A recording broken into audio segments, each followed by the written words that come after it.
मुख्यमंत्री माझी लाडकी बहीण योजनेअंतर्गत 1 कोटी लाभार्थी महिलांना तातडीची सूचना। जर हे काम केलं नाही तर 3,000 रुपये येणार नाही। होय, रक्षाबंधनाला येणारे जे 3,000 रुपये तो पहिला हप्ता तुमचा येणार नाही।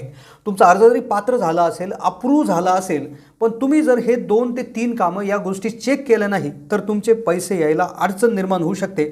आणि हे सेम झालं होतं एका सरकारच्या योजनेमध्ये। शेतकऱ्यांसाठी जे 2,000 रुपयाचे हप्ते त्या ठिकाणी सरकारच्या माध्यमातून देण्यात येतात, तर त्यामध्ये देखील काही शेतकऱ्यांनी ही चूक केली आणि ज्यामुळे शेतकऱ्यांना पैसे आलेले नाही। तर त्यामुळे तात्काळ तुम्ही पात्र जरी असले, तुमचा अर्ज अप्रूव्ह जरी झालेला असला, तर आता तुम्ही शांत बसायचं नाही, निवांत व्हायचं नाहीये। तर तुम्ही तात्काळ हे 3 गोष्टी करायच्या आहेत, या व्हिडिओमध्ये पुढे सांगण्यात येतील। आणि तातडीची सूचना जवळपास ज्या पात्र महिला आहेत, 1 कोटीच्या वरती ज्या पात्र महिला आहेत त्यांच्यासाठी ही तातडीची सूचना त्या ठिकाणी जारी करण्यात आलेली आहे। तर त्यामुळे व्हिडिओमध्ये डिटेल आपण जाणून घेणार आहोत की 3,000 रुपयाचा हप्ता येण्यासाठी, 3,000 रुपये तुमच्या अकाउंटमध्ये येण्यासाठी काय गोष्टी तुम्ही तात्काळ करायच्या आहेत। एक वेळ घरातलं एखादं काम राहू द्या, महत्त्वाचं काम सोडून द्या, पण या 3 गोष्टी तात्काळ करा, अन्यथा बाकीच्या महिलांना पैसे येतील, तुम्हाला पैसे येणार नाही। व्हिडिओमध्ये आपण लाईव्ह करून दाखवणार आहोत। एक जे सरकारचं पोर्टल आहे तिथे नेऊन दाखवणार आहोत की नेमकं काय अडचण किंवा काय प्रॉब्लेम तिथे होऊ शकतो, का पैसे येणार नाही, आणि लाईव्ह दाखवणार आहोत की तुम्ही काय करायचं आहे। तात्काळ व्हिडिओमध्ये आपण 2 मिनिटाच्या समजून घेऊ, ज्यामुळे तुमचे 3,000 रुपये येण्यामध्ये कुठलीही अडचण त्यामध्ये येणार नाही। तर सगळ्यात पहिलं काम तुम्हाला जे करायचं आहे, जर तुम्ही अर्ज भरला असेल तर जे अतिशय महत्त्वाचं आहे, 99% महिलांसाठी हे चेक करणं खूप गरजेचं आहे। कारण की अर्ज भरला, पात्र झालात, मंजूर झाला अर्ज, पण ही गोष्ट चेक नाही केली तर त्या ठिकाणी किसान जे शेतकऱ्यांसारखे तुमचे पैसे त्यामध्ये येणार नाही, कदाचित तुम्हाला अडचण येऊ शकते। मग तत्पूर्वी चॅनलला नवीन असाल तर जरूर सबस्क्राईब करा। तर पहिलं काम जे तुम्हाला करायचं आहे ते म्हणजे की भरपूर अशा महिला आहेत की ज्यांनी जनधन खातं जे त्यांचं होतं, म्हणजे पूर्वी कधीतरी उघडलेलं जनधन खातं होतं आणि त्याच खात्याचा नंबर हा अर्ज भरत असताना प्रविष्ट केलेला आहे। मग आता भरपूर अशा महिला आहेत की त्यांचं खातं पूर्वी कधीतरी उघडलेलं होतं, त्याच्यामध्ये ना कुठला बॅलन्स होता, ना त्याला कुठला मोबाईल नंबर अटॅच, जो मोबाईल नंबर पूर्वी होता तो चालू आहे, पूर्ण संपर्क तुटलेला आहे, फक्त घरामध्ये पासबुक आहे आणि मग ते तुम्ही जोडलेलं आहे। पण हे जे खातं आहे याच्यामध्ये बॅलन्स मेंटेन न केल्यामुळे खातं बंद झालं असू शकतं। त्यामुळे तात्काळ तुम्हाला त्या ठिकाणी चेक करायचं आहे की हे खातं बंद आहे की नाही म्हणून। आता अर्थात तुम्ही म्हणाल की आम्ही खातं चालू आहे असं पाहूनच खात्री करूनच भरलेलं आहे, पण 2 नंबरचं दुसरं जे काम आहे तर ते 90% महिलांनी केलेलं नाही आहे आणि ज्यामुळे पैसे यायला अडचण त्यामध्ये होऊ शकते।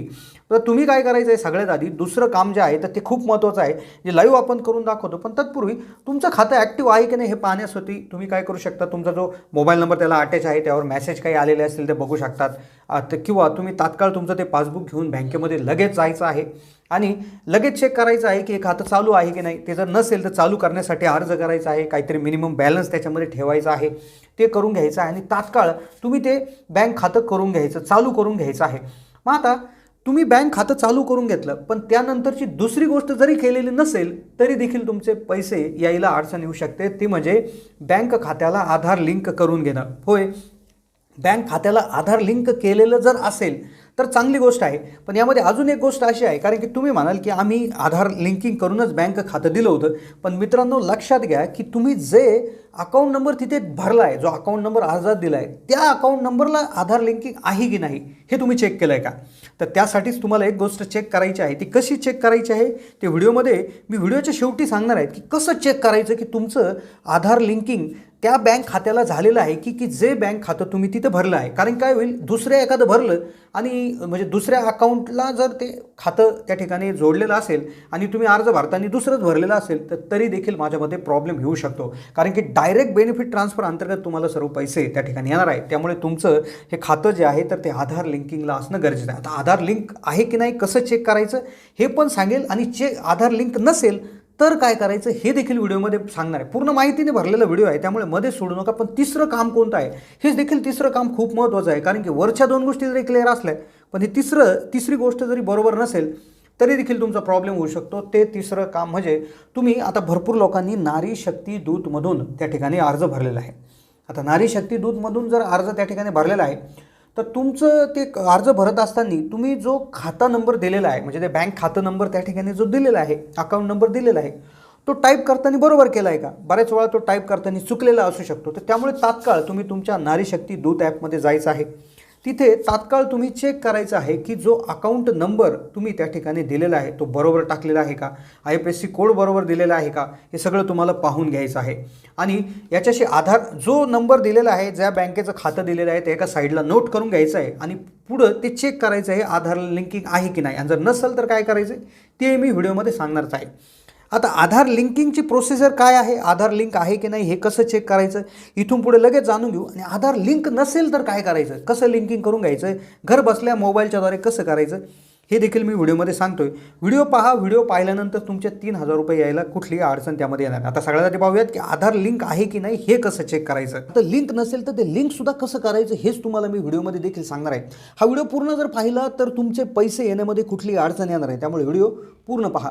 आता इथे काय करायचं आहे, तुम्ही इथे पाहू शकता की इथे हे एक माय आधार त्या ठिकाणी एक आधारची जी वेबसाईट आहे तर त्या वेबसाईटला त्या ठिकाणी जायचं आहे. तुम्ही आधार लॉग इन म्हणून असं गुगलला सर्च करू शकता किंवा डिस्क्रिप्शनमध्ये एक लिंक देण्यात आलेली आहे, त्या लिंकवर क्लिक करून तुम्ही तिथे डिटेल माहिती देण्यात आली आहे की आधार लिंकिंग कसं चेक करायचं, तर ती माहिती वाचू शकता. आता स्क्रीनवर तुम्ही पाहतात की अशा पद्धतीनं तुम्हाला स्क्रीनवर हे ओपन झालेलं दिसेल.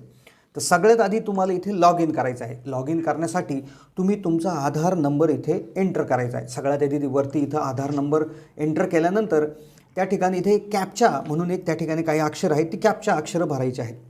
त्यानंतर अक्षरं भरली का लगेच तुम्हाला खाली तुमचा जो रजिस्टर्ड मोबाईल नंबर आहे, आधारला जो मोबाईल नंबर लिंक आहे त्या मोबाईल नंबर एक SMS येईल. तो SMS एका सेकंदाच्या आत येईल, त्यामुळे तो तात्काळ त्या SMS घ्यायचा आहे, त्यातला OTP तिथे भरायचा आहे, तात्काळ लॉग इन करायचं आहे. मग लॉग इन केलं की मग तुम्हाला इथं असं लॉग इन दिसेल, वरच्या साईडला तुमचा एक फोटो त्या ठिकाणी दिसेल आणि मग तिथे तुम्ही खाली इथे एक ऑप्शन शोधायचा आहे चौकोनामध्ये, बँक सीडिंग स्टेटस, तिथे ते ऑप्शन शोधायचा आहे. तो ऑप्शन तिथे तुम्हाला अशा पद्धतीनं दिसेल आणि त्यावर तात्काळ क्लिक करायचं आहे. तिथे क्लिक केल्या तुम्हाला इथे त्या ठिकाणी दिसणार आहे की तुमचं बँकेचं नाव दिसेल, बँकेचा अकाउंट नंबर दिसेल आणि तुमचा स्टेटस ॲक्टिव्ह दिसेल. आता इथे ॲक्टिव्ह असं दिसत आहे, इथे जर इनॅक्टिव्ह दिसला किंवा नॉट कनेक्टेड असं दिसलं, नॉट लिंक जर दिसलं तर तुमचा प्रॉब्लेम आहे, तुमचे पैसे येण्यात अडचण होऊ शकते. पण जर ॲक्टिव्ह असेल, पण इथे एक गोष्ट लक्षात घ्यायची आहे, जरी ॲक्टिव्ह असलं तरी तोच खाते नंबर तुम्ही तिथे भरलेला आहे का, तर हे तुम्ही त्या ठिकाणी लक्षात घेणं गरजेचं आहे. जर तुम्ही तो खाते नंबर भरला नसेल तर जो खाते नंबर भरला आहे त्या खाते नंबरला आधार लिंकिंग तुम्हाला करून घ्यायचं. मग आधार लिंकिंग कसं करायचं, आधार लिंकिंग करण्याच्या 4 ते 5 पद्धती आहेत. एक सगळ्यात सोपी पद्धत जी आहे मोबाईलवरून SMSद्वारे. बँक खात्याला जर तुमचा SMSद्वारे मोबाईल नंबर जोडलेला असेल तर त्याच्या माध्यमातून कसं करायचं, तर एक उदाहरण म्हणून तुम्हाला सांगतो की स्टेट बँक ऑफ इंडियाचं त्या ठिकाणी तुम्ही इथे स्क्रीनवर पाहू शकता. स्टेट बँक ऑफ इंडियासाठी तुम्ही काय करायचं आहे, एक मेसेज तुमचा ओपन करायचा आहे. मेसेज ओपन केल्यानंतर मी जी कृती सांगतो आहे ती कृपया लक्षात घ्यायची आहे. स्टेट बँक ऑफ इंडियाचं खातं असेल तर तिथे तुम्हाला मेसेजमध्ये टाईप करायचं आहे UID, नंतर परत स्पेस द्यायचा आहे, नंतर आधार नंबर टाईप करायचा आहे, परत एक स्पेस देऊन अकाउंट नंबर टाईप करायचा आहे. आणि हा मेसेज जर तुमचं खातं स्टेट बँक ऑफ इंडियामध्ये असेल तर 567 676 या नंबरला पाठवून द्यायचं आहे. यानंतर तुम्हाला लगेच मेसेज येईल की तुमचं खातं लिंक झालं आहे.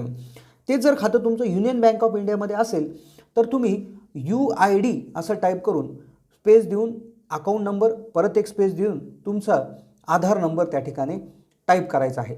तर अशा पद्धतीनं तुम्ही त्या ठिकाणी युनियन बँक ऑफ इंडियासाठी करू शकता. आणि जो पाठवायचा आहे तुम्हाला 92 23 00 84 86 या नंबरला. आता किंवा तुम्हाला हेही जमत नसेल तर मग तुम्ही तुमच्याकडे जर त्या बँक खात्याचं ATM कार्ड असेल तर ते ATM कार्ड घेऊन तुम्ही ATMमध्ये जायचं आहे आणि ATMमध्ये देखील तुम्ही आधार लिंकिंग करू शकता.